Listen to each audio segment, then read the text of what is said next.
Abertura. Imagens em sequência do plenário do STF. Microfones, poltronas dos ministros e do público. Brasão da República dourado, no centro Grandes Julgamentos do STF. Olá, seja bem-vindo a mais um Grandes Julgamentos. Apresentador Cristiano Oliveira. Vamos exibir julgamentos diferentes, mas com temas afins. Hoje você acompanha as análises de 2 recursos extraordinários.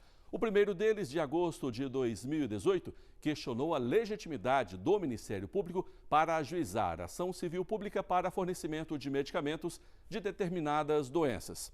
O segundo, de maio de 2019, reiterou a responsabilidade do Estado no fornecimento de medicamentos experimentais ou sem registros na Anvisa. Portanto, acompanhe o nosso programa de hoje.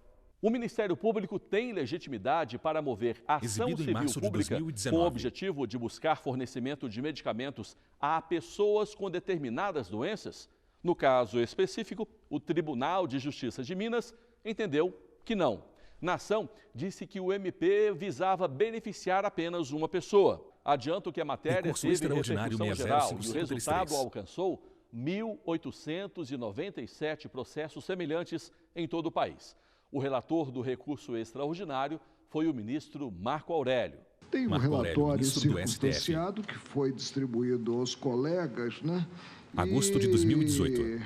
Digo que a Procuradoria-Geral da República articula com a legitimidade do Ministério Público, né? Ministro Dias Toffoli, presidente do STF. O doutor Antônio Sérgio Toné, Procurador-Geral de Justiça, que falará pelo recorrente.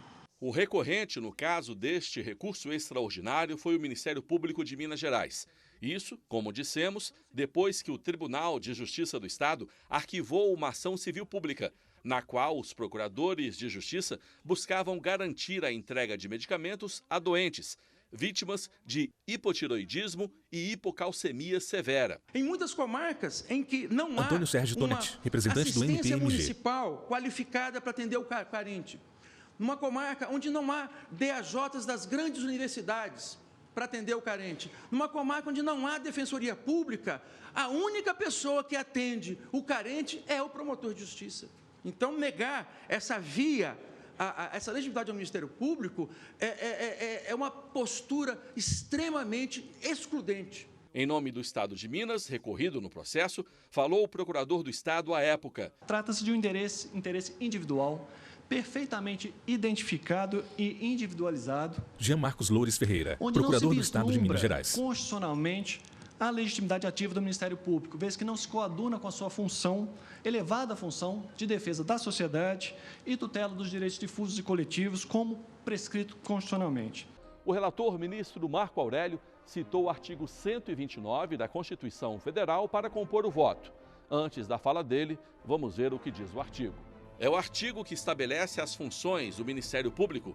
O inciso 3º diz que uma dessas funções é promover o inquérito civil e a ação civil pública para a proteção do patrimônio público e social, do meio ambiente e de outros interesses difusos e coletivos. E como o inciso diz exatamente interesses difusos e coletivos, o ministro buscou informações para averiguar se o processo analisado em Minas atendia a esse preceito. Acontece que Marco Aurélio, ministro do STF, mostrou-se quer em relação à narração dos fatos, quer no tocante ao pedido abrangente, aludindo-se não só à situação da referida paciente, como também dos demais portadores da doença tida como grave.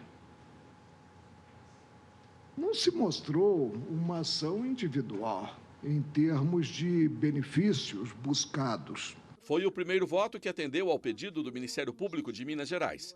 Vamos agora ao voto do ministro Alexandre de Moraes.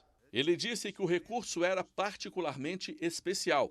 Isso porque há mais de 20 anos fez parte de um grupo que buscava fornecimento de um certo medicamento a pacientes em São Paulo. Aqui se colocou uma Alexandre de Moraes, ministro do STF. E a extensão para as demais. À época, eu me lembro bem, eram 37 pessoas identificadas que haviam ido na promotoria e da mesma forma que a partir daí pudesse se estender a todas as pessoas que, obviamente, comprovassem por receituário e exames médicos, a necessidade do interferon. Me lembro a época também, foi concedida a liminar, antes de se falar em judicialização da saúde, isso começou bem depois, e o governo do Estado de São Paulo não recorreu da liminar e passou a providenciar. 7 meses depois, o próprio Ministério da Saúde colocou na lista o interferon e passou a ser fornecido. O ministro também disse que a concessão do pedido ao Ministério Público tem como base o artigo 127 da Constituição. É justamente o que diz que cabe ao MP a defesa de interesses sociais e individuais. Segundo o ministro, cabe aos promotores zelar também pelo bem-estar da população. Zelar como? Judicial ou extrajudicialmente. E os Ministérios Públicos vêm realizando essa tarefa, essa importante tarefa, no Brasil todo, judicial e extrajudicialmente. Dessa forma, senhor presidente, eu acompanho integralmente o voto do ministro relator, dando provimento ao recurso para afirmar a legitimidade do Ministério Público. O ministro Edson Fachin foi breve e também seguiu o voto do relator. Não estamos discutindo aqui especificamente o tema dos medicamentos, o que está posto em debate é a legitimidade Edson Fachin, do Ministério ministro do Público, STF. Portanto, a repercussão geral, uma repercussão geral cirurgicamente adstrita a esse aspecto e, portanto, nesta medida, acompanho o eminente ministro relator. O voto seguinte do ministro Roberto Barroso foi na mesma direção. Assim como nos votos anteriores, ele viu nos artigos 127 e 129 da Constituição Federal a base legal para que o Ministério Público possa ingressar no Judiciário com ação civil pública para requerer medicamentos. Vale dizer, ou Roberto se inclui Barroso, ministro para do todos STF. os que estejam em igual situação, porque aquela é a solução tecnicamente adequada e financeiramente possível, ou então, se você concede em pretensões puramente individuais, você está favorecendo quem tem acesso. Essa é a dificuldade de uma questão para a qual não há solução juridicamente fácil nem moralmente barata, porque mal ou bem o dinheiro que vai para um lugar não está indo para outro lugar. Mas esta é a discussão de fundo, que não é a que está posta aqui, é a que nós estamos devolvendo para o Tribunal de Justiça de Minas Gerais. O voto da ministra Rosa Weber também foi curto. Com todo respeito, Rosa Weber, ministra do STF. Compreensões contrárias, retiro do texto constitucional a legitimidade ad causam do Ministério Público, entendo que teologicamente interpretados, não sequer recorro à legislação infraconstitucional, há reconhecimento dessa legitimidade, artigo 127 e artigo 129, 2 da nossa lei fundamental. Por isso, acompanhando o eminente relator, eu provejo o recurso ordinário e determino, como Sua Excelência, o retorno dos autos à origem para que dê prosseguimento ao feito como entender de direito. É hora de mostrarmos como foi o voto do ministro Luiz Fux.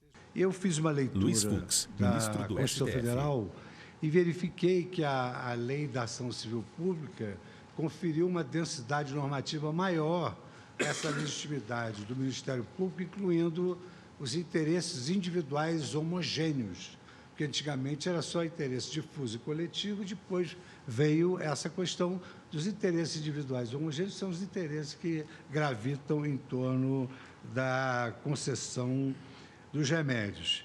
E eu me recordo que nós julgamos aqui, no RE 631-111, exatamente uma questão relativa a esses direitos individuais homogêneos. Inclusive, debatemos até a legitimidade, assentamos essa legitimidade no caso de beneficiários do DPVAT, que são direitos disponíveis, e assentamos a legitimação do Ministério Público. E só, senhor presidente, eu acompanho integralmente o voto do ministro relator. Chegou a hora de revelarmos como foi o voto do ministro Ricardo Lewandowski no RE 605-533. Ricardo Lewandowski, ministro do STF. Ação ajuizada pelo Ministério Público de Minas Gerais para, a partir de um caso de um paciente obter o fornecimento de um determinado medicamento para toda uma categoria de portadores de certa doença. Portanto, não se trata especificamente de discutir aqui direito individual disponível de um paciente em particular. Dito isso, eu gostaria de afirmar que acompanho integralmente o substancioso voto do ministro relator, que, a meu ver, bem analisou a questão e chegou a uma conclusão aceitável, sobretudo considerado os lindes do feito sob análise deste egrégio plenário. Até aquele momento, 7 votos, todos a favor do pedido do Ministério Público. E como vimos, os ministros fizeram questão de deixar claro que o julgamento não dizia respeito ao fornecimento de remédios, e sim ao direito do Ministério Público em requerer os medicamentos ao Estado por meio de ação civil pública. Vamos agora ao voto do ministro Gilmar Mendes. Pode-se dizer até mesmo... Gilmar Mendes, ministro do STF. Talvez a participação do Ministério Público, em muitos casos, seja, desde que organizada, seja bem fazeja. O ministro Alessandro já citou exemplos de modelos de organização e procedimento. Mas não quero deixar de fazer essas considerações, porque muito provavelmente nós podemos também ter aqui distorções que levam, com certeza, a comprometer até aquele serviço mais ou menos organizados. De modo que, com essas considerações, o presidente acompanha o relator.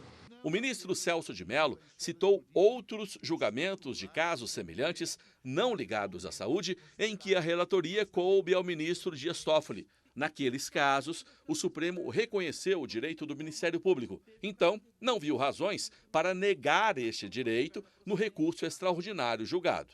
Por isso, senhor presidente, Celso de Mello, ministro do STF. Integralmente o doutíssimo voto proferido pelo eminente ministro Marco Aurélio e, em consequência, dou provimento ao presente recurso extraordinário interposto pelo Ministério Público do Estado de Minas Gerais para o fim pretendido na postulação recursal e indicado no voto proferido pelo eminente ministro relator. Com o entendimento, além da ação individual, o Ministério Público agora poderá promover uma ação civil pública para garantir um número maior de pessoas que sofrem com a falta de fornecimento do medicamento. E, com isso, consegue beneficiar um grupo de pessoas em situação idêntica. Nós vamos agora a um rápido intervalo. Daqui a pouquinho o programa volta para você acompanhar o julgamento de um recurso extraordinário que questionou o fornecimento de medicamentos experimentais ou sem registro na Anvisa. Eu volto já. Vinheta Grandes Julgamentos do STF. Vinheta Grandes Julgamentos do STF. Apresentador, Cristiano Oliveira. Olá, o Grandes Julgamentos está de volta. E agora você acompanha como foi o julgamento do recurso extraordinário que analisou a obrigação do Estado em fornecer medicamentos experimentais ou sem registros na Anvisa. Acompanhe. A apresentadora Flávia Metzger. O tratamento médico depende de um remédio que não tem registro na Anvisa ou que só existe fora do Brasil. Em casos assim, muitos pacientes têm recorrido à justiça. O caso exibido em novembro de 2019. Agora começou quando uma paciente acionou na justiça o estado de Minas Gerais. Ela tinha doença renal crônica e recebeu a prescrição de um medicamento que na época não tinha registro na Anvisa. A análise do recurso extraordinário 657-718 começou aqui no plenário do STF em 2016. Vamos acompanhar agora a primeira parte deste julgamento. O recurso teve a repercussão geral reconhecida e quando começou a ser analisado pelo STF, o medicamento já tinha registro na Anvisa. Mas pela importância do tema, os ministros entenderam que isto não impediu o julgamento. O que se Marco Aurélio, ministro do STF. É a possibilidade ou não de compelir-se o Estado a fornecer um medicamento setembro de 2016. registrado na Anvisa, né? Também contamos com um relatório circunstanciado, né? E recorre quem seria beneficiário ou beneficiária do fornecimento. Após a leitura do relatório, começaram os debates.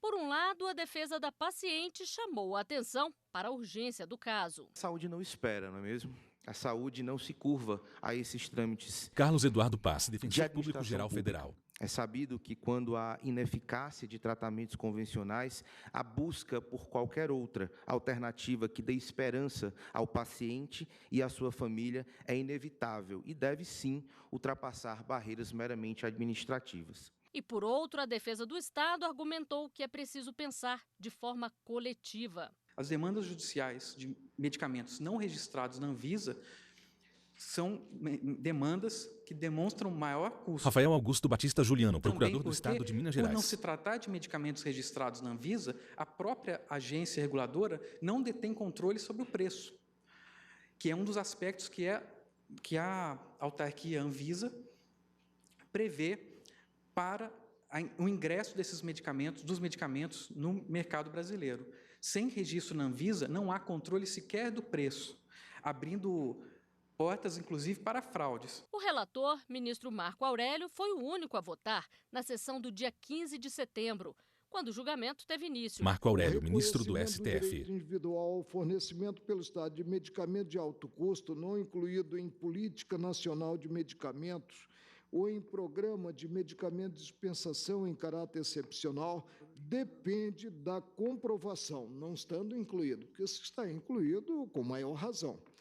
Depende da comprovocação da imprescindibilidade, adequação e necessidade, e da impossibilidade de substituição do fármaco e da incapacidade financeira do enfermo. Após o voto do ministro relator, o julgamento foi suspenso por um pedido de vista do ministro Roberto Barroso, sendo retomado na sessão de 28 de setembro de 2016. O Estado somente pode ser obrigado Roberto a Barroso, ministro do STF. Na hipótese de irrazoável mora da agência em apreciar o pedido de registro, entre parênteses, prazo superior a 365 dias, vírgula, quando preenchidos 3 requisitos: a existência do pedido de registro do medicamento no Brasil, a existência de registro do medicamento em renomadas agências de regulação no exterior e a inexistência de substituto terapêutico com registro no Brasil. O ministro Edson Fachin votou pelo provimento do recurso, mas alertou que esta era uma situação excepcional. Não autoriza, Edson Fachin, ministro como não do poderia STF. fazê-lo, a validar, em regra, como regra, medicamento ou procedimento não reconhecido pela agência. Há, porém, exceção. E aqui estou admitindo, portanto, a exceção. A demonstração em juízo do descumprimento de um ou de alguns dos controles acima fixados para a política regulatória. Na hipótese dos autos, senhora presidente, a solução é diversa.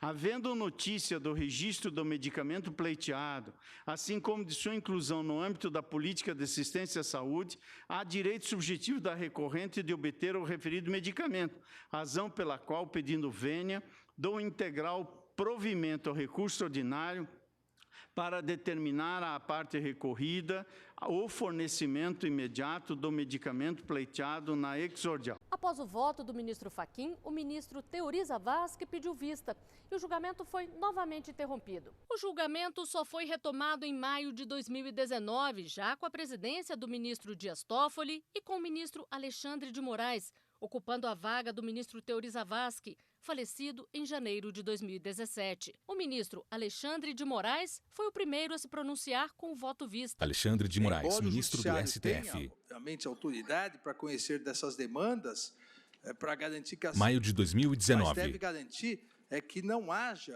prejuízo, e isso vem ocorrendo, prejuízo de toda uma coletividade em virtude de casos específicos que não acabam tendo a análise da eficácia, a análise da própria eficiência daquele tratamento na doença. O ministro Roberto Barroso, que já havia votado, pediu a inclusão de situações excepcionais na tese sugerida por ele. O pedido de registro na Anvisa, pedido de registro é indispensável. Roberto Barroso, para ministro que se do possa STF. postular judicialmente.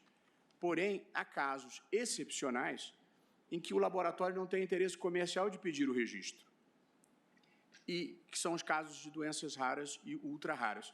Portanto, nessas situações excepcionais, eu acho que é possível pedir independentemente do registro. Portanto, eu estou acrescentando ao meu voto a questão das doenças raras e ultra-raras e ajustando o prazo para o prazo legal, porque a lei é superveniente. Para a ministra Rosa Weber, a necessidade de registro do medicamento junto à Anvisa também deve ser relativizada em situações excepcionais. Em situações excepcionais, permite-se... Rosa que a Weber, própria ministra do Anvisa, inclusive, STF. na sua normatividade já prevê, se permite que, caso a caso, eventualmente se chegue a uma conclusão diversa.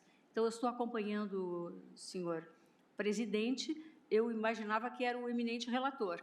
Eu estou assentando o prejuízo com relação ao recurso extraordinário no que diz com a posição subjetiva. Ao votar, o ministro Luiz Fux relembrou a regulamentação do Conselho Nacional de Justiça e acompanhou o provimento parcial do recurso. Luiz Fux, ministro do STF. A determinação judicial de fornecimento de fármacos deve evitar os medicamentos ainda não registrados na Anvisa ou em fase experimental, ressalvadas as exceções expressamente previstas em lei, porque a própria Anvisa tem um dispositivo que autoriza, excepcionalmente, medicamentos não registrados. Então, nós vamos ser mais realistas do que o rei. E o enunciado 9º, as ações que tiverem sobre medicamentos e tratamentos experimentais devem observar as normas emitidas pela Comissão Nacional de Ética e Pesquisa e da Anvisa, não se podendo impor aos entes federados provimento e custeio de medicamentos e tratamentos experimentais. Então, no meu modo de ver, a nossa decisão está exatamente de acordo com aquilo que regulou o CNJ. A ministra Carmen Lúcia votou pelo provimento parcial do recurso e ressaltou que é preciso haver uma compatibilização entre o possível e o necessário. Faço em meu voto anotações sobre a necessidade de Carmen haver Lúcia, essa ministra do STF. Não é uma porta escancarada para que o juiz possa fazer formular a sua decisão, dar a sua conclusão, no sentido de que o Estado teria de prestar o que ele não pode prestar, quer porque a proibição se mantém, quer porque ele pode ter realmente limites que precisem de ser observados. O ministro Ricardo Lewandowski ressaltou a necessidade de acompanhar a evolução do tratamento em caso de fornecimento dos medicamentos. Preconizo Ricardo Lewandowski, ministro do STF. Que houvesse uma determinação no sentido de que o interessado informe periodicamente, por meio de relatórios médicos e exames comprobatórios de controle da doença, a evolução do tratamento, de maneira a comprovar a sua eficácia e justificar a sua manutenção. Então, senhor presidente, tendo em conta tudo aquilo que já foi discutido antes do meu voto, eu penso que meu voto se inclinaria no sentido da provimento parcial. Para o ministro Gilmar Mendes, a judicialização da saúde deve ser discutida também pelo ponto de vista da responsabilidade solidária. A questão que está posta... Gilmar Mendes, ministro do STF. A quem pedir o medicamento, isso talvez precise ser depois explicitado, a questão da responsabilidade solidária ou não, e em casos em que o ajuizamento se faz contra um ente que não seria responsável, seria adequado que houvesse também uma câmara de compensação, porque, obviamente, hoje acontece que municípios, por exemplo, suportam condenações que talvez devessem ser feitas pela União. Em suma, acho que são temas que nós precisamos discutir. Já o presidente Dias Toffoli lembrou que a lei considera crime a comercialização de medicamentos sem registro na Anvisa e negou provimento ao recurso. Aprecio, portanto, como constitucionais as previsões legais que atribuem Ministro Dias Toffoli, à presidente Nacional do de Vigilância STF. Sanitária, Anvisa, o registro de medicamentos, artigo 6º e 7º, inciso 9, da Lei 9.782, de 99, e bem assim os dispositivos que proíbem a comercialização de produtos sanitários no país sem o aludido registro e fora das balizas formalmente legais estabelecidas pelo legislador. Nesse sentido, eu voto acompanhando o eminente relator, negando provimento ao recurso. Por maioria, os ministros entenderam que o Estado não pode ser obrigado a fornecer medicamento experimental ou sem registro na Anvisa, mas ressaltaram casos em que exceções devem ser admitidas. A sessão foi retomada no mesmo dia para a fixação da tese. É possível excepcionar Roberto Barroso, ministro do preenchidos STF. 3 requisitos. 1. A existência de pedido de registro do medicamento no Brasil, salvo no caso de medicamentos órfãos para doenças raras e ultra-raras. 2. A existência de registro do medicamento em renomadas agências de regulação no exterior. E 3. A inexistência de substituto terapêutico com registro no Brasil. E 4º e último, as ações que demandem fornecimento de medicamentos sem registro na Anvisa deverão ser necessariamente propostas em face da União.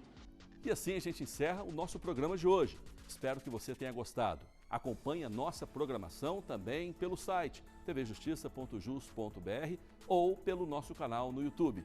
Um abraço e até a próxima. Créditos finais. Direção Betânia Vitor Veiga. Produção, Joyce Pires. Cabelo e maquiagem, Kelly Matheus. Figurino, Thalita Oliveira. Apresentação, Cristiano Oliveira. Edição de texto, Flávia Metzger. Cinegrafia, Luiz Guilherme Lázaro Filho. Assistência técnica, Kleber Leite e Carlos Ferreira. Iluminação, Luiz Moura e Ítalo Cândido. Operação de áudio, Jabes Júnior e Sidney Almeida. Edição de pós-produção, Dácio Araújo. Videografismo, Lucas Matias. Audiodescrição, Visuáudio. Roteiro, Kainan Leão. Narração, Vinícius Souza. Núcleo de programação, Rosa Wazer. Núcleo técnico, Fábio Guedes. Núcleo de produção de programas, Flávia Soledade. Supervisão, Coordenadoria de Gestão da TV e Rádio Justiça. Secretaria de Comunicação Social, STF. Realização, TV Justiça 2020.